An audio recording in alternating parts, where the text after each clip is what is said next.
August 5ರಿಂದ ರಾಜ್ಯದಲ್ಲಿ bus ಬಂದ್ ಆಗುತ್ತೆ. ಕೆಎಸ್ಆರ್ಟಿಸಿ ಬಿಎಂಟಿಸಿ ಬಸ್ ಮುಷ್ಕರ. ಸರ್ಕಾರದ ಮುಂದೆ ಸಾರಿಗೆ ನೌಕರರ ಹಲವು ಬೇಡಿಕೆ. ಆಗಸ್ಟ್ 5ನೇ ತಾರೀಖಿನಿಂದ ರಾಜ್ಯದಲ್ಲಿ ಬಸ್ಗಳು ಸಂಚರಿಸೋದಿಲ್ವಾ? ಕೆಎಸ್ಆರ್ಟಿಸಿ ಇರೋದಿಲ್ವಾ? ಬಿಎಂಟಿಸಿ ಬಸ್ಗಳು ಮುಷ್ಕರಕ್ಕೊಳಗಾಗಿ ಬಂದಾಗಿ ಕೂತ್ಕೊಳ್ಳುತ್ತಾ ಡಿಪೋದಲ್ಲಿ. ಸರ್ಕಾರದ ಮುಂದೆ ಸಾರಿಗೆ ನೌಕರರ ಹಲವು ಬೇಡಿಕೆಗಳು ವ್ಯಕ್ತವಾಗಿದೆ. ಆದರೆ ಕಾನೂನು ಪ್ರಕಾರ ಸದ್ಯಕ್ಕೆ ವೇತನ ಹೆಚ್ಚಳ ಆಗೋದಿಲ್ಲ ಅಂತಿರುವಂತಹ ಸರ್ಕಾರವೇ ಹಂಗೆ ಹೇಳ್ತಾ ಇದೆ. ಇಂದು ಸಾರಿಗೆ ನೌಕರರ ಜೊತೆ ಸರ್ಕಾರದ ಸಂಧಾನ ಸಭೆ. ಸರ್ಕಾರಿ ನೌಕರರ ಇಂದು ಸಂಧಾನ ಸಭೆ ಸಫಲವಾಗದಿದ್ದರೆ ಆಗಸ್ಟ್ 4ಕ್ಕೆ ಸಿಎಂ ಸಂಧಾನ ಸಭೆಯನ್ನು ಮಾಡ್ತಾರೆ. ರಾಜಿ ಸಂಧಾನ ವಿಫಲವಾಗಿ ಮುಷ್ಕರ ನಿಂತು ಹೋದರೆ ಸರ್ಕಾರದಿಂದ ಪ್ಲಾನ್ ಬಿ ಇರುತ್ತೆ. ಸಾರ್ವಜನಿಕ ಸಂಚಾರಕ್ಕೆ ಖಾಸಗಿ ವಾಹನಗಳ ಬಳಕೆಗೂ ಸರ್ಕಾರ ಚಿಂತನೆ. ಖಾಸಗಿ ವಾಹನಗಳ ಮಾಲೀಕರ ಜೊತೆ ಇಂದು ಸಭೆ ನಿಗದಿ ಮಾಡಿದ ಸರ್ಕಾರ. ಆಗಸ್ಟ್ 5ರಿಂದ ರಾಜ್ಯದಲ್ಲಿ ಬಸ್ ಬಂದಾಗುತ್ತೆ. ನೋಡ್ರಿ, ಸರ್ಕಾರಿ ನೌಕರರ ವೇತನವನ್ನು ಜಾಸ್ತಿ ಮಾಡೋದಕ್ಕೂ ಮತ್ತು ಅವರ ವೇತನಗಳನ್ನು ಪರಿಷ್ಕರಿಸೋದಕ್ಕೂ ತಿದ್ದುಪಡಿ ಮಾಡೋದಕ್ಕೂ ಒಂದಷ್ಟು ರೀತಿ ರಿವಾಜುಗಳಿದ್ದಾವೆ. ಸರ್ಕಾರದ ಮುಂದೆ ಸಾರಿಗೆ ನೌಕರರು ಹಲವು ಬೇಡಿಕೆಗಳನ್ನು ಇಟ್ಕೊಂಡಿದ್ದಾರೆ. ಆದರೆ ಕಾನೂನು ಪ್ರಕಾರ ಸದ್ಯಕ್ಕೆ ವೇತನ ಹೆಚ್ಚಾಗೋದಿಲ್ಲ ಅಂತಿರುವ ಸರ್ಕಾರ. ಇಂತಿಷ್ಟು ತಿಂಗಳಾಗಬೇಕು ಅನ್ನೋದಿದೆ.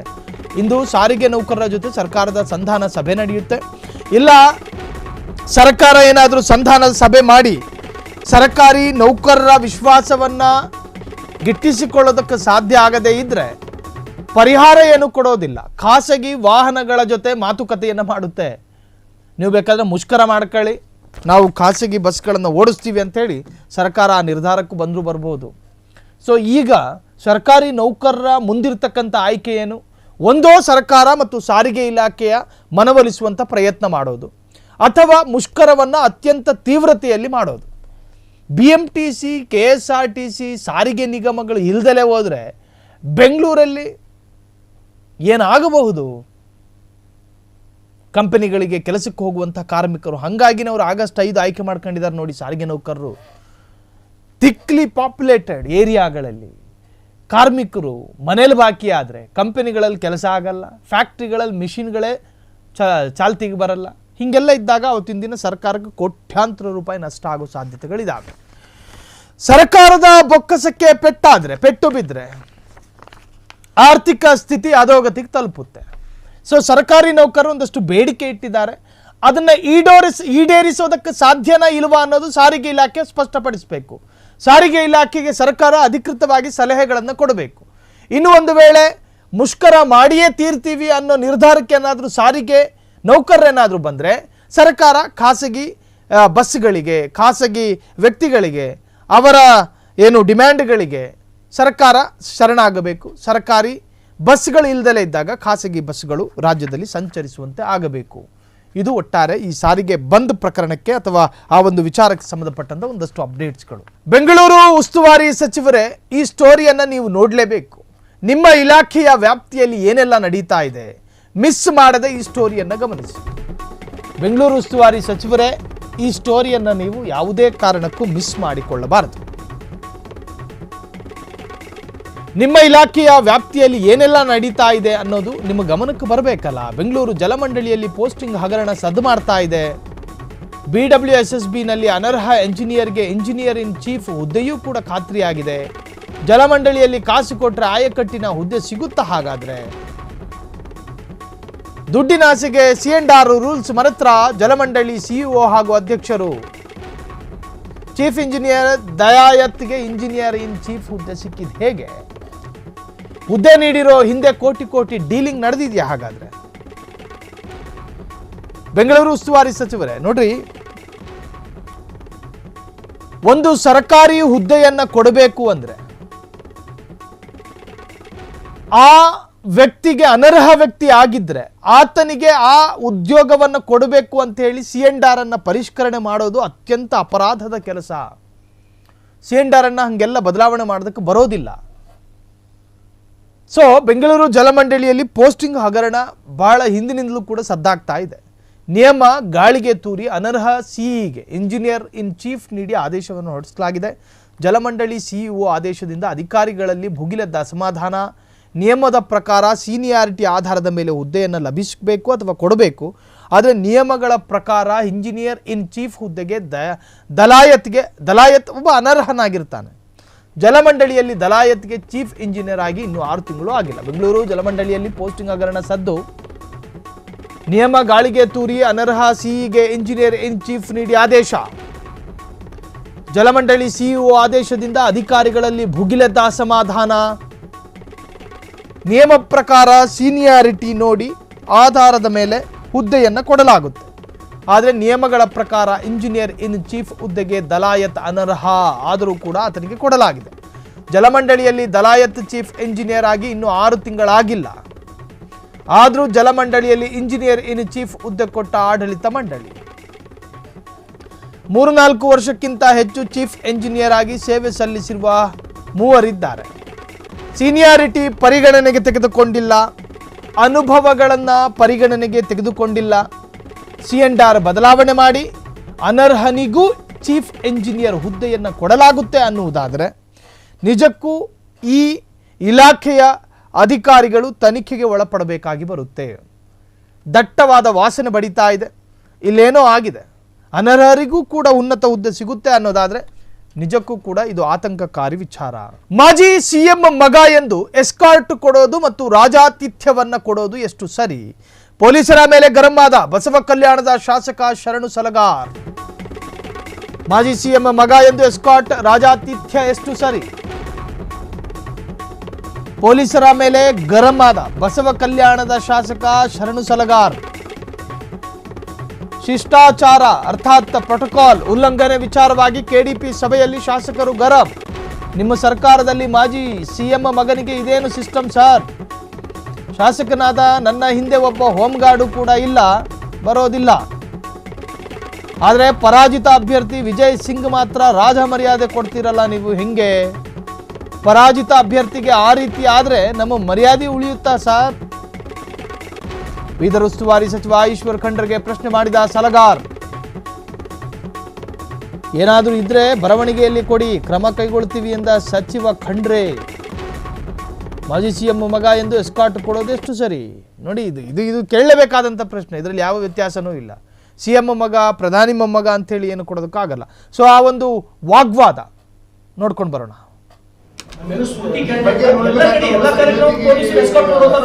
ಯಾವುದು ಕೂಡ ಇದು ಆಗಲ್ಲ. ನಾವು ಶಾಸಕರಿಗೆ ತಾವು ಒಂದು ಅಧ್ಯಕ್ಷತೆ ಬರ್ತೀವಿ, ತಾವು ನಮ್ಗೆ ಗೌರವ ಕೊಡೋದಿದೆ. ಈಗ MLC ಅವರಿಗೆ ಏನು ಗೌರವ ಕೊಡ್ಬೇಕು, ಅವ್ರಿಗೆ ಕೊಡಬೇಕು. ನಾವು MLA ಇಲ್ಲ ಸರ್, ಅವರೇ MLA. ನಾವು KDP ಹಾಲ್ ಬರ್ಲಕ್ಕ ಶಿಷ್ಟಾಚಾರ ಪಾಲನೆ ಮಾಡಿ ಅಂತ ಹೇಳ್ಬಿಡಿ. ಸ್ಪೆಸಿಫಿಕ್ ಆಗಿ ಅವ್ರದ್ದು ಕಂಪ್ಲೇಂಟ್ MLAs ಕೊಟ್ರೆ ಸರ್ ನಿಮ್ಗೆ ವಿಡಿಯೋ ಹಾಕಿದ್ರೆ ಹಾಕ್ತೀವಿ. ಎಲ್ಲ PSAಗಳು ನೀವು ಇನ್ಸ್ಟ್ರಕ್ಷನ್ಸ್ ಯಾವುದೇ ಒಂದು ಕಾರ್ಯಕ್ರಮದಲ್ಲಿ ನಾವಿದ್ದಾಗ ನಮ್ಮ ಸುತ್ತಮುತ್ತ ಪೊಲೀಸರು ಯಾರು ಇರಲ್ಲ ಸರ್, ಹೋಮ್ ಗಾರ್ಡ್ ಇರಲ್ಲ ನಮ್ಮ ಜೊತೆ. PSAಗಳು ಆ ಕಡೆ ಅವ್ರಿಗೆ ಎಸ್ಕಾರ್ಟ್ ಕೊಡ್ಸ್ಕೊಂಡು ಹಿಂಗೆ ಹೋಯ್ತಾರ. ರಾಜ ಹೋಯ್ತಪ್ಲೆ, ರಾಜ ಮಹಾರಾಜಾಗ ಹೆಂಗೆ ಹೋಯ್ತಿರಲ್ಲ ಹಿಂದಕ್ಕೆ ಹಂಗೆ ಹೋಯ್ತಾರ ಅವ್ರಿಗೆ. ಸೂಚನೆ ಕೊಟ್ಟಿದ್ದೀವಿ, ಇನ್ನೊಂದ್ಸಲ ಸೂಚನೆ ಕೊಡ್ತೀವಿ. ಸ್ಪೆಸಿಫಿಕ್ ಏನಾದ್ರು ಇದ್ರೆ ಬರವಣಿಗೆ ಕೂಡ ಆಕ್ಷನ್ ತಗೊಳ್ತೀವಿ. ಎಲ್ಲ PSAಗಳು ಸರ್, ನೀವು ವಿಡಿಯೋ ಹಾಕ್ತೀವಿ ಸರ್. ನಾವು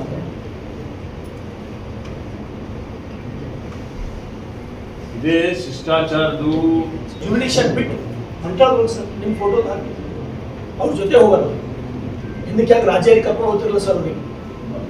ಬಗ್ಗೆ ಅದಕ್ಕಿಂತ ಓವರ್ ಆಕ್ಟ್ ಮಾಡ್ಲತ್ತಾರ ಸರ್. ಅಲ್ಲಿ ನಮ್ಮ ಜನರ ನಮ್ಮ ಮರ್ಯಾದೆ ಉಳಿತಾರ ಸರ್. ಹಂಗ ನಮ್ಮ ಜೊತೆ ಒಬ್ಬ ಹೋಮ್ ಗಾರ್ಡ್ ಇದ್ರಲ್ಲ, ಅವ್ರ ಜೊತೆ ಪೊಲೀಸರು, PSI, ಇನ್ಸ್ಪೆಕ್ಟರ್ ಎಲ್ಲರೂ ಅವ್ರ ಜೊತೆ. ಇಲ್ಲ ಮುಖ್ಯಮಂತ್ರಿ ಮಕ್ಕಳಿಗೆ ಹಂಗೆ ಸಿಸ್ಟಮ್ ಇರೋದು ನಮ್ಗೆ ಹೇಳ್ಬಿಟ್ಟು ಸರ್, ನಾವು ಅದಕ್ಕೆ ಹೊಂದಾಣಿಕೆ ಹಾಕಿ ಮುಖ್ಯಮಂತ್ರಿ ಮಗ ಒಂದ್ಸಲ ಡಿಸ್ಕಷನ್ ಆಯ್ತು, ಅದ್ರ ಬಗ್ಗೆ ಹೇಳಿದ್ದೀನಿ. SP ಸಾಹೇಬ್ರಿಗೆ ಕೇಳಿ ಸರ್, ನಾನು ರೌಡಿ ಶೇಖರ್ ಸರ್, ಇವಾಗ ನಾ ಎಲ್ಲರೂ ಹೋಗ್ಬೇಕಂದ್ರೆ ನಾ ಪಾಸ್ಪೋರ್ಟ್ ತೊಗೊಳಕ್ ನಂಗೆ SP ಸಾಹೇಬ್ ರಿಜೆಕ್ಟ್ ಮಾಡ್ಲತ್ತಾರ, ನೀವು ಕುಡ್ಲಕ್ ಬರಲ್ಲ ಅಂತ ಹೇಳಿ. ಇದೇ ಸರ್ ನನ್ನ ಎಲ್ಲರೂ ಸೋತವ್ ಸರ್. ನನ್ನ ಮೇಲೆ FIR ಮಾಡ್ಸೇನ್ ಸರ್ ಒಂದು ಅಧಿಕಾರಿಗೂ ಬಳಸ್ಕೇಸಿನ್ ಸರ್. ಕೇಳಿ ಸರ್ SP ಸಾಹೇಬ್ ಏನದು ಅನ್ಪಾರ್ಲಿಮೆಂಟ್ರಿ ವರ್ಡ್ ನಾನು ಮಾತಾಡಿನ, ನಾ ಏನ್ ಕ್ವಶನ್ ಮಾತಾಡಿನ ಅಂದ್ರೆ ಆಕಳುಗಳು ಉಳ್ಸತ್ತಪ್ಪ, ಕಡ್ದು ಹಾಕ್ಬೇಕಾ, ಹಾಲು ಕುಡ್ದು ಆಕಳುಗಳಿಗೆ ನಾವೆಲ್ಲರ ಕಲ್ತು ಎಲ್ಲ ವಿಷಯ ಇದು ಮಾಡೋದು ಬೇಡ, ಕೇಳ್ರಿ. ಅಲ್ಲ ಸರ್, ನಾನು ರೌಡಿ ಶೀಟ್ಲಿ ಏನ್ ಸರ್? ಯಾರ ಮೇಲೆ ಕೈ ಮಾಡಿನ ನಾವು? ನನ್ನ ಪಾಸ್ಪೋರ್ಟ್ ಕೊಡ್ಲಿಕ್ಕೆ ನಂಗೆ SP ಸಾಹೇಬ್ ರಿಜೆಕ್ಟ್ ಮಾಡತ್ತಾರ, ನಂಗೆ ನೋವಾಗಲ್ಲ ಸರ್. ನಂಗೆ ನೋವಾಗಲ್ಲ ಸರ್. ಏನ್ ಕೇಸ್ ಸರ್? ನಾ ಏನ್ ತಪ್ಪು ಮಾಡಿನಿ? ನನ್ನ ಪಾಸ್ಪೋರ್ಟ್ ಯಾಕೆ ಕೊಡ್ಬಾರ್ದು SP ಸಾಹೇಬ್ರು? ಅದು ಕಂಪ್ಲೇಂಟ್, ಅದು ನಾನು ತಪ್ಪು ಮಾಡ್ದ.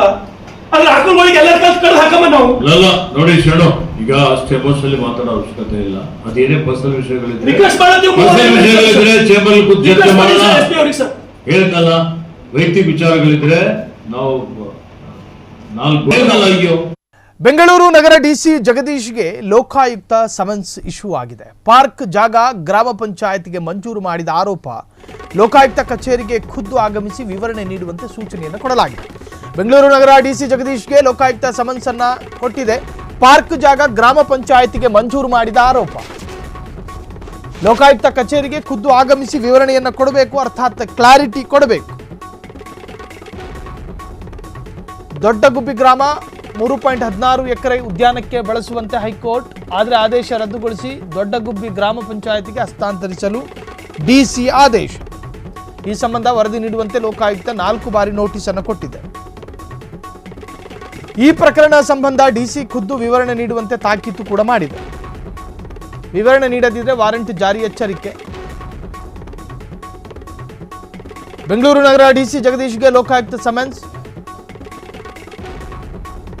ದೊಡ್ಡಗುಬ್ಬಿ ಗ್ರಾಮ 3.16 ಎಕರೆ ಉದ್ಯಾನಕ್ಕೆ ಬಳಸುವಂತೆ ಹೈಕೋರ್ಟ್ ಆದೇಶ ಕೊಟ್ಟಿತ್ತು. ಆದರೆ ಆದೇಶವನ್ನು ರದ್ದುಗೊಳಿಸಿ ದೊಡ್ಡಗುಬ್ಬಿ ಗ್ರಾಮ ಪಂಚಾಯತಿಗೆ ಹಸ್ತಾಂತರಿಸಲು ಡಿಸಿ ಆದೇಶವನ್ನು ಹೊರಡಿಸಿತ್ತು. ಈ ಸಂಬಂಧ ವರದಿ ನೀಡುವಂತೆ ಲೋಕಾಯುಕ್ತರ 4 ಬಾರಿ ನೋಟಿಸನ್ನು ಕೊಡಲಾಗಿತ್ತು.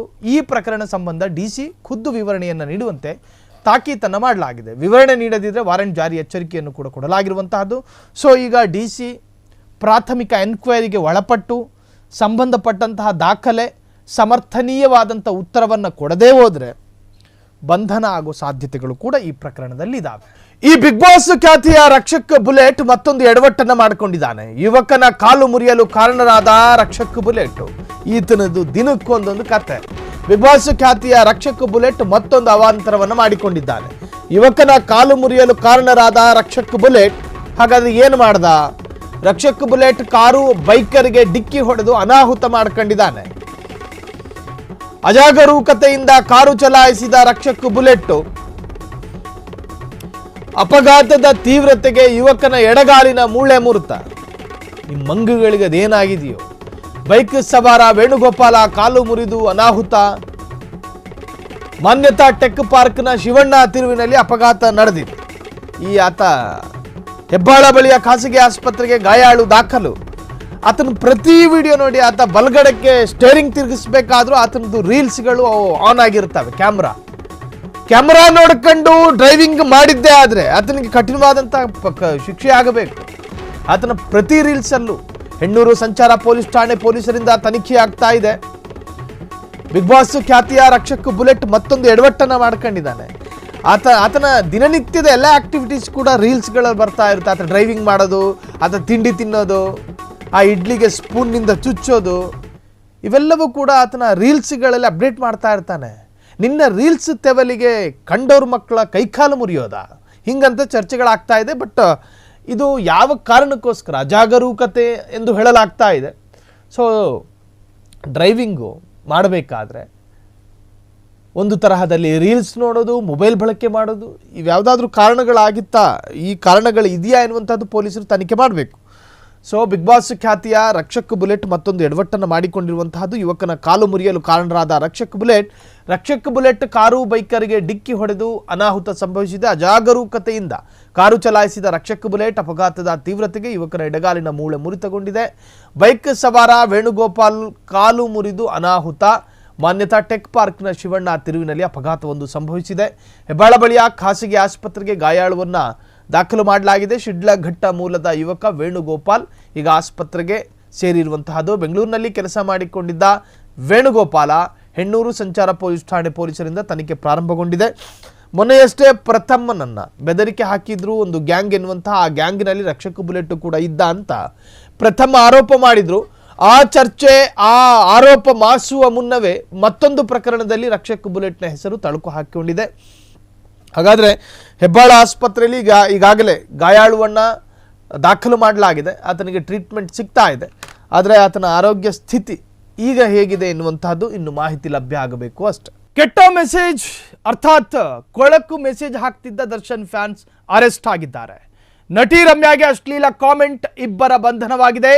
43 ಅಕೌಂಟ್ಗಳನ್ನು ಉಲ್ಲೇಖ ಮಾಡಿ ದೂರು ನೀಡಿದ್ದ ನಟಿ ರಮ್ಯಾ ರಮ್ಯಾರಿಗೆ ಅತ್ಯಂತ ಅಶ್ಲೀಲ ಮೆಸೇಜ್ಗಳನ್ನು ಕಳುಹಿಸಲಾಗ್ತಾ ಇತ್ತು. ಅದು ಕೂಡ ದರ್ಶನ್ ಫ್ಯಾನ್ಸ್ಗಳು. ಅವರಿಬ್ಬರನ್ನು ಕೂಡ ಈಗಾಗಲೇ ಸಿಸಿಬಿ ಪೊಲೀಸರು ಭುಜಕ್ಕೆ ಕೈ ಹಾಕಿ ಭಾರತ್ ಸ್ಟೇಷನ್ಗೆ ಅಂತ ಎಳ್ಕೊಂಡು ಬಂದಿದ್ದಾರೆ. 43 ಅಕೌಂಟ್ಗಳನ್ನು ಉಲ್ಲೇಖ ಮಾಡಿ ದೂರು ನೀಡಿದ್ದ ನಟಿ ರಮ್ಯಾ ಸಿಸಿಬಿ ಪೊಲೀಸರಿಂದ ಮಿಂಚಿನ ಕಾರ್ಯಾಚರಣೆ. ಎಲ್ಲೋ ಕೂತು ಏನೋ ಬರೆದು ಹಾಕೋದಲ್ಲ, ಸ್ಟೇಷನ್ಗೆ ಬಂದು ಉತ್ತರ ಹೇಳಿ, ಏನು ಮಾಡೋದಕ್ಕಾಗಲ್ಲ ಎಂದವರಿಗೆ ಮಂಗಳಾರತಿಯಾಗಿದೆ. 11 ಜನರ ನಿಖರ ಮಾಹಿತಿ ಸಂಗ್ರಹಿಸಿದ ಸಿಸಿಬಿ ಹೆಣ್ಣು ನಿಂದಕರಿಗೆ ತಕ್ಕ ಕ್ರಮ ಆಗಿದೆ ಎಂದ ನಟಿ ರಮ್ಯಾ. ಹೆಣ್ಣು ನಿಂದಕರಿಗೆ ಯಾವುದೇ ಹೆಣ್ಣು ಮಕ್ಕಳಿಗೂ ತಪ್ಪು ಸಂದೇಶ ಕಳುಹಿಸಬಾರದು. ಎಲ್ಲೋ ಕೂತು ಹೆಣ್ಣು ಮಕ್ಕಳಿಗೆ ಕಾನೂನು ಯಾರನ್ನೂ ಬಿಡೋದಿಲ್ಲ, ಬಿ ಕೇರ್ಫುಲ್ ಎಂದ ನಟಿ ರಮ್ಯಾ. ಯಾರನ್ನು ಕೂಡ ಕಾನೂನು ಬಿಡೋದಿಲ್ಲ. ಕೆಟ್ಟ ಮೆಸೇಜ್ ಹಾಕಿದ್ದ ದರ್ಶನ್ ಫ್ಯಾನ್ಸ್ ಅರೆಸ್ಟ್ ಆಗಿದ್ದಾರೆ. ಈಗ ಹೇಳಿ ಡಿ ಬಾಸ್ ಅಂತ ಸ್ಟೇಷನ್ ಅಲ್ಲಿ ಕೂತ್ಕೊಂಡು, ಡಿ ಬಾಸ್ ಬಂದು ಜಾಮೀನು ತಗೊಂಡೋಗಿ ಡಿ ಬಾಸ್ ಅಂತ ಹೇಳಿ ಸ್ಟೇಷನ್ ಅಲ್ಲಿ ಕೂತ್ಕೊಂಡು ಹೇಳಿ ನೋಡೋಣ. ಯಾರು ಬರೋದಿಲ್ಲ. ನಿಮ್ಮ ಕೈ ನಿಮ್ಮ ತಲೆ ಮೇಲೆ. ಡಿ ಬಾಸು ಇಲ್ಲ, ಆ ಬಾಸು ಇಲ್ಲ. ಡಿ ಬಾಸು ಪಾಪ ನಾಟ್ ರೀಚ್ ಫ್ಲೈಟ್ ಮಾಡಲ್ ಹಾಕೊಂಡು ಮನೇಲಿ ಕೂತ್ಕೊಂಡಿದ್ದಾರೆ. ಫೋನ್ ಮಾಡಿ ಡಿ ಬಾಸಿಗೆ. ನಿಮ್ಮ ಅಭಿಮಾನ, ನಿಮ್ಮ ಆರಾಧನೆಗಳು ನಿಮ್ಮ ಮನೋಮಂದಿರದಲ್ಲಿ ಮಾತ್ರ.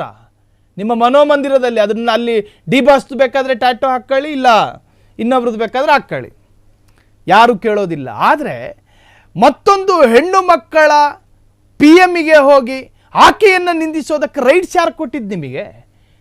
ನೀವು ಡಿ ಬಾಸ್ ಫ್ಯಾನ್ಸ್ಗಳು ಅಂಥೇಳಿ ಏನಾದರೂ ಕಾನೂನಿನಲ್ಲಿ ನಿಮಗೇನಾದರೂ ಸಪ್ರೇಟ್ ಸಿದ್ಧಾಂತಗಳಿದಾವ? ಸಪ್ರೇಟ್ ಏನಾದರೂ ಕಾನೂನಿದಾವ? ನಟಿ ರಮ್ಯಾ ಕಿಡಿಕಾರಿದ್ರು. 43 ಅಕೌಂಟ್ಗಳಲ್ಲಿ ರಾತ್ರಿ ಹಗಲನ್ನದೇ ಈ ಡಿ ಬಾಸ್ ಫ್ಯಾನ್ಸ್ಗಳಿಗೆ ರಾತ್ರಿ ಇಡೀ ನಿದ್ದೆ ಇಲ್ವಾ ಅಂತ 3:30 ಬೆಳಗಿನ ಜಾವೆಲ್ಲ ಮೆಸೇಜ್ ಮಾಡೋದಂತೆ, ಕೆಟ್ಟ ಸಂದೇಶಗಳನ್ನು ಕಳಿಸೋದು. ತನ್ನ ಡಿ ಬಾಸ್ ಅನ್ನ ಸಮರ್ಥನೆ ಮಾಡಿಕೊಂಡು ಮತ್ತೊಬ್ಬರನ್ನ ಕೆಣಕೋದು ಅಂದ್ರೆ ಅದಕ್ಕೊಂದು ಅರ್ಥ ಇಲ್ವೇನ್ರಿ? ಅಂಧವಿಶ್ವಾಸ, ಅಂಧಾಭಿಮಾನ, ಮಿತಿ ಮೀರಿದ ಅಂಧಾಭಿಮಾನ. ಡಿ ಬಾಸಿಗೆ ನೀವು ಕರೆಕ್ಟ್ ಆದಂತಹ ಫ್ಯಾನ್ಸ್ಗಳಾಗಬೇಕಾ? ಡಿ ಬಾಸ್ ರಿಲೀಸ್ ಆಗೋದಕ್ಕೆ ದೇವಸ್ಥಾನಕ್ಕೆ ಹೋಗಿ ಪ್ರಾರ್ಥನೆ ಮಾಡಿ. ಡಿ ಬಾಸ್ ರಿಲೀಸ್ ಆಗಬೇಕು ಅಂತ ಹೇಳಿ ರಕ್ತದಾನ ಶಿಬಿರ ಮಾಡಿ. ಡಿ ಬಾಸ್ ರಿಲೀಸ್ ಆಗಬೇಕು ಅಂತ ಹೇಳಿ ವೃದ್ಧಾಶ್ರಮಕ್ಕೆ ಹೋಗಿ ವೃದ್ಧೆಯರಿಗೆ ಏನಾದರೂ ಆಹಾರ ವಿತರಣೆ ಮಾಡಿ. ಆಗ ಮೆಚ್ಕೋತೀವಿ. ಅದು ಬಿಟ್ಟು ಟ್ರೋಲ್ ಪೇಜ್ಗಳನ್ನು ಮಾಡ್ಕೊಂಡು ನಟಿ ರಮ್ಯಾನ ಕೆಣಕ್ತಾ, ಮತ್ತೊಬ್ಬರನ್ನ ಕೆಣಕ್ತಾ ಹಿಂಗೆ ಕಾಲ ಕಳೆಯೋದಲ್ಲ. ಕೆಟ್ಟ ಮೆಸೇಜ್ಗಳನ್ನು ಕಳಿಸ್ತಾ ಇದ್ದಂತಹ ಡಿ ಬಾಸ್ ಅಭಿಮಾನಿಗಳನ್ನು ಸಿಸಿಬಿ ಪೊಲೀಸರು ಎಳ್ಕೊಂಡು ಬಂದಿದ್ದಾರೆ. 11 ಜನರ ಮಾಹಿತಿಯನ್ನು ಸಂಗ್ರಹಿಸಲಾಗಿದೆ ಅಂತೇಳಿ ಸಿಸಿಬಿ ಪೊಲೀಸರ ರಿಪೋರ್ಟ್ ಕೂಡ ಇದೆ. ಏನೂ ಮಾಡೋದಕ್ಕಾಗಲ್ಲ ಅಂಥೇಳಿ ಕಮೆಂಟ್ ಆಗ್ತಾ ಇದ್ರು, ನಮ್ಮನ್ನು ಏನೂ ಮಾಡೋಕ್ಕಾಗಲ್ಲ ಅಂಥೇಳಿ. ಈಗ ಸಿಸಿಬಿ ಪೊಲೀಸರು ಚೆನ್ನಾಗಿ ಮಾಡ್ತಾರೆ. ಸ್ಟೇಷನ್ನಲ್ಲಿ ಕರ್ಕೊಂಡು ಹೋಗಿ ಎನ್ಕ್ವೈರಿ ಮಾಡ್ತಾರೆ. ಎಲ್ಲಿ ಕೂತ್ಕೊಂಡು ಮಾಡಿದ್ದೆ, ಕೂತ್ಕೊಂಡಾಗ ಗಂಟ್ಲು ಕೆಳಗೇನಾದರೂ ಇಳಿಸ್ಕೊಂಡಿದ್ದ ಎಲ್ಲ ಕೇಳ್ತಾರೆ. ನಟಿ ರಮ್ಯಾರ ನೆನಪಾಗಿದ್ದು ಹೆಂಗೆ ಅಂತಲೂ ಕೇಳ್ತಾರೆ. ಸೊ ಸಿಸಿಬಿ ಪೊಲೀಸರ ಪ್ರಶ್ನೆಗಳಿಗೆ ಉತ್ತರಿಸಬೇಕಾದ ಪರಿಸ್ಥಿತಿಗೆ ನಟ ದರ್ಶನ್ ಅಭಿಮಾನಿಗಳು ಬಂದಿರೋದು ನಿಜಕ್ಕೂ ವಿಪರ್ಯಾಸ. ಕರಿಯಾ 2 ಸಿನಿಮಾದ ಖ್ಯಾತ ನಟನ ಸ್ಥಿತಿ ಗಂಭೀರ ಆಗಿದೆ ಅನ್ನೋ ಮಾಹಿತಿ ಲಭ್ಯವಾಗ್ತಾ ಇದೆ. ಕರಿಯಾ 2 ಸಿನಿಮಾದ ಖ್ಯಾತ ನಟನ ಸ್ಥಿತಿ ಗಂಭೀರ. ಕೋಮಾಗೆ ಜಾರಿದ ಕನ್ನಡದ ಖ್ಯಾತ ನಟ ಗಣಪ ಸಿನಿಮಾದ ಮೂಲಕ ಖ್ಯಾತಿ ಪಡೆದಿದ್ದ ಖ್ಯಾತ ನಟ ಆತ. ಜನಪ್ರಿಯ ನಿರ್ಮಾಪಕ ಅನೇಕಲ್ ಬಾಲರಾಜ್ ಪುತ್ರ ನಟ ಸಂತೋಷ್ ಬಾಲರಾಜ್ ಜಾಂಡೀಸ್ ಹೆಚ್ಚಾಗಿ ಕೋಮಾಗೆ ಜಾರಿ ಮಲಗಿದ ಸ್ಥಿತಿಯಲ್ಲೀಗ ಇರುವಂತಹದ್ದು. ಕನ್ನಡದ ಯುವ ನಟನ ಸ್ಥಿತಿ ಗಂಭೀರವಾಗಿದ್ರೂ ಕೂಡ ಸಹಾಯಕ್ಕೆ ಬರದ ಸಹ ನಟರು. ಕರಿಯಾ 2, ಗಣಪ, ಬರ್ಕ್ಲಿ, ಕೆಂಪ ಹೀಗೆ ಅನೇಕ ಸಿನಿಮಾದಲ್ಲಿ ನಟಿಸಿರುವಂಥ ನಟ ಆತ. ದೇಹ ತುಂಬ ಆವರಿಸಿರುವ ಜಾಂಡೀಸ್ ನಟನನ್ನ ಕೋಮಾಗೆ ತಳ್ಳಿದೆ. ಕುಮಾರಸ್ವಾಮಿ ಲೇಔಟ್ ಅಪೋಲೋ ಆಸ್ಪತ್ರೆಯಲ್ಲಿ ಟ್ರೀಟ್ಮೆಂಟ್ ಮುಂದುವರೆದಿದೆ. ಕರಿಯಾ 2 ಸಿನಿಮಾದ ಖ್ಯಾತ ನಟ ಪಾಪ ಆತನ ಪರಿಸ್ಥಿತಿ ಚಿಂತಾಜನಕವಾಗಿದೆ. ಈತನ ನೋಡಿರ್ತೀರಿ ನೀವು ಕೆಂಪ ಸಿನಿಮಾದಲ್ಲಿ, ಕರಿಯಾ 2ನಲ್ಲಿ,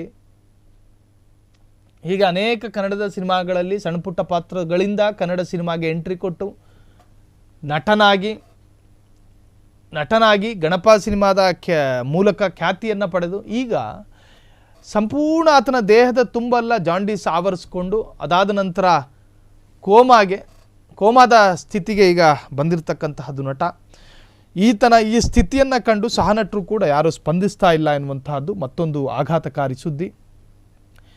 ಯಾರು ಕೂಡ ಈತನ ಆರೋಗ್ಯ ವಿಚಾರಣೆ ಮಾಡೋದಕ್ಕಾಗಲಿ ಆರ್ಥಿಕ ಸ್ಥಿತಿಗೆ ಸ್ವಲ್ಪ ಏನಾದರೂ ಶಕ್ತಿ ತುಂಬುವಂತಹ ಪ್ರಯತ್ನ ಯಾರಿಂದಲೂ ಸಾಧ್ಯ ಆಗ್ತಾ ಇಲ್ಲ.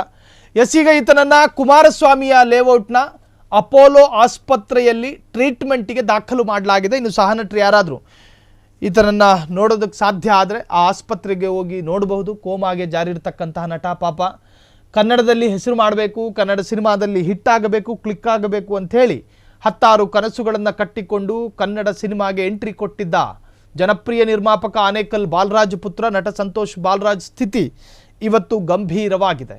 ಆತನನ್ನು ಕುಮಾರಸ್ವಾಮಿ ಲೇಔಟ್ ಅಪೋಲೋ ಆಸ್ಪತ್ರೆಗೆ ದಾಖಲು ಮಾಡಲಾಗಿದೆ. ಜಾಂಡಿಸ್ ಹೆಚ್ಚಾಗಿ ಕೋಮಾ ಸ್ಥಿತಿಗೆ ಜಾರಿದ ಸಂತೋಷ್ ಬಾಲರಾಜ್.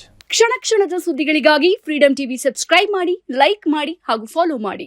ಹೊಸ ಸುದ್ದಿಗಳ ನೋಟಿಫಿಕೇಶನ್ಗಾಗಿ ಬೆಲ್ ಐಕಾನ್ ಮೇಲೆ ಕ್ಲಿಕ್ ಮಾಡಿ.